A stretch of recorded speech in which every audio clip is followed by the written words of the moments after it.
là, je le prends dessus. Voilà. Non. Échange technique entre Maryse, animatrice sociale d'Allons-Jouet-Mangue, et égyptienne, adhérente de l'association. Depuis début mars, une dizaine de personnes participent à l'atelier Poncho Pays dans ce local de la Chatoire. L'occasion d'apprendre ou de se perfectionner en tricot. Le poncho, c'est quelque chose qui se faisait longtemps. Avant, on faisait beaucoup. Et là, nous, on a essayé de remettre au goût du jour, en fait. Et ça rappelait des souvenirs, en fait. Des souvenirs d'avant, quand ils tricotaient. Et là, c'est chacun qui met de soi, de leur savoir-faire, pour apporter leur petite touche personnelle. Quelques petites bases, mais oubliées et qui rapidement est revenue. Janine, comme Daniel, participe à de nombreux ateliers et apprécie de se retrouver, de partager des astuces, mais aussi de sortir de l'isolement.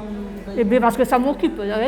J'ai 73 ans, je suis à la retraite, donc ça me fait passer un moment. Et puis ici, c'est convivial. Tout le monde parle, tout le monde se fait voir ce qu'on fait, nous explique comment on travaille. Ça fait que ça nous fait passer le temps, ça va bien. Tout le monde est content d'apprendre, on s'échange. Comme Marinette, par exemple, c'est une adhérente de l'association qui sait tricoter et qui m'apprend aussi. Donc du coup, on s'échange. Il y a beaucoup d'échanges, c'est ça qui est bien, quoi, en fait. La petite Laliana est venue accompagner sa maman sur cet atelier et elle a eu le privilège de choisir sa tenue. Elle est parée pour l'hiver. Mais tu sais que c'est pas pour maintenant, c'est quand il va faire très froid. Prends-moi. 55 tenues complètes, ponchos, bonnets et écharpes sont réalisées et distribuées aux familles du quartier. Depuis 2017, l'association lutte contre l'isolement des Gramounes et offre à tous des ateliers pour renforcer le lien social entre habitants du quartier. Mais comme on attache à fort, ça va décrire sinon. Le geste est rapide et précis. Les élèves du lycée Bois-Joli-Potier finalisent la performance initiée par l'artiste Nicole Morin. L'idée de la plasticienne est de tresser 4200 pièces de tissu pour représenter le métissage. Un lien particulier s'est créé entre l'artiste et les élèves tout au long de l'expérience. C'est particulièrement intéressant parce qu'il y a le partage et puis il y a aussi un pari sur l'avenir. Ça veut dire qu'on peut espérer que les élèves qui participent à ce genre de manifestations artistiques auront un regard sur l'art quand ils sont adultes, qui ne sera pas un regard méprisant, inconnu, mais au contraire qui sera un regard bienveillant. Un projet qui a commencé en novembre dernier.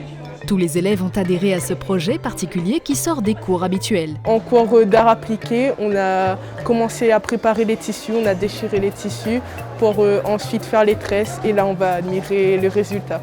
Ce qui m'a plu dans la réalisation de cette œuvre est que c'était différent des cours et c'était un moment convivial avec les camarades. Un projet pour lequel toute l'équipe pédagogique du lycée s'est impliquée. D'autres disciplines ont orienté leurs cours autour de cette performance. Les professeurs de français ont présenté le livre La Tresse de Laetitia Colombani à certaines classes.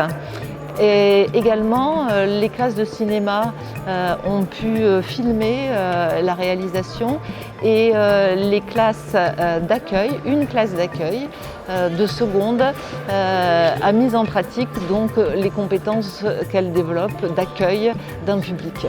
Ces œuvres d'art orneront l'établissement jusqu'au mois de juin.